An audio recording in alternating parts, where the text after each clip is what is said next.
laughed when I read it. I shouldn't have. But arrogance is like perfume. It's everywhere in this line of work. Sometimes the scent is cheap and obvious. Other times, like with Julian, it's complicated. Alluring. Haunting. It sticks to you. Still, I said yes. The room I chose for him wasn't my usual dungeon. I rented a private theater, old, velvet-lined, forgotten. Red walls. A stage still stained with the ghosts of cabaret dancers and failed jazz solos. The kind of place that smells like broken dreams and cigar ash. Julian was already seated in the front row when I walked in. Alone. Legs spread. Arms resting on the back of the velvet chairs beside him. Like a fucking king without a throne. He didn't stand. He didn't flinch. He just looked at me like he already knew what I tasted like. No one does that to me. Not unless they're about to be ruined. I expected more, he said, voice deep, smooth, seasoned. Not cocky. Calculated. I walked past him slow. Measured. My boots echoing against the wooden floor like a countdown to hell. I stepped onto the stage. Looked down at him. You expected to matter, I replied. You don't. He smiled, but his eyes didn't. You're beautiful, he said. I raised an eyebrow.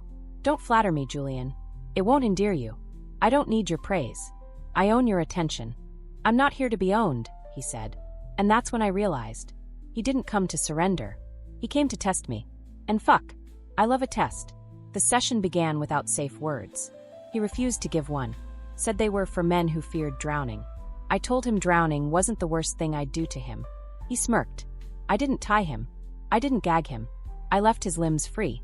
Because freedom is more terrifying than chains. When you know the pain is coming, and you have every chance to run, but you stay. I used my voice first. Just my voice. I told him about the men who'd sat where he sat, who'd whimpered, wept, cursed, and confessed their deepest sins while I carved forgiveness into their skin. I told him I'd made titans cry, had billionaires beg for a taste of my heel, had evangelists on their knees saying, "Mistress," louder than they ever said God. He listened, silent, unmoved. So I touched him. Not sexually. I placed my palm flat against his chest, right over the heart, and whispered, "Beat for me." And it did. Hard. But his eyes. Still blank. Still distant. This wasn't submission. This wasn't defiance. This was something else. I escalated. Dragged him on stage. Pushed him to his knees. Slapped his face. Not for pleasure, for pressure. "Fight me," I hissed.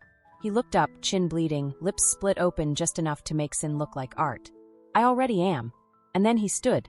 Unchained. Unapologetic. He pressed his forehead to mine. Didn't kiss. Didn't plead. Just existed, right there in my space. A heat between us that wasn't desire or hate, but something far more dangerous. Understanding. This wasn't a scene. This was a war between equals. A queen and a fallen king with nothing left to burn. We fought each other that night without touching. No ropes. No gags. No impact toys. Just eye contact and truth bombs. He told me about his past without words. It was in his posture. In the scars down his arms. The silence behind his sarcasm. I could feel the weight of his childhood. The betrayal. The loss. The years of pretending not to need what he craved most. To be seen.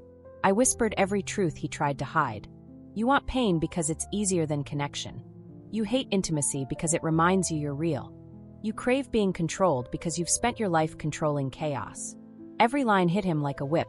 Every syllable tore flesh. But he didn't break. And neither did I. Hours passed. We didn't fuck. We didn't cry. We just unraveled. Piece by piece. Wound by wound. Until finally near dawn he said softly, "You don't scare me." And I said, "You're not supposed to be scared. You're supposed to be free." And for the first time his eyes, those dark, haunted eyes, shifted. Just a fraction. Just enough. The silence stretched. Then he whispered, "You win." But I didn't feel victorious. I felt raw. Exposed. And worse, seen. When I left him that night, I didn't record anything. Didn't file a video. Didn't encrypt shit. Some things aren't trophies. Some battles aren't won for show. Julian wasn't a client. He was a mirror. And baby, when a mirror looks back at you and doesn't flinch, that's when you realize the real war isn't in breaking others. It's in surviving yourself. Later, alone in my bed, I stared at the ceiling and whispered the one word I've never said in any of my sessions. Please. No one heard me. No one ever does. Because queens don't beg. We don't break. But sometimes, just sometimes, we remember what it felt like to bleed.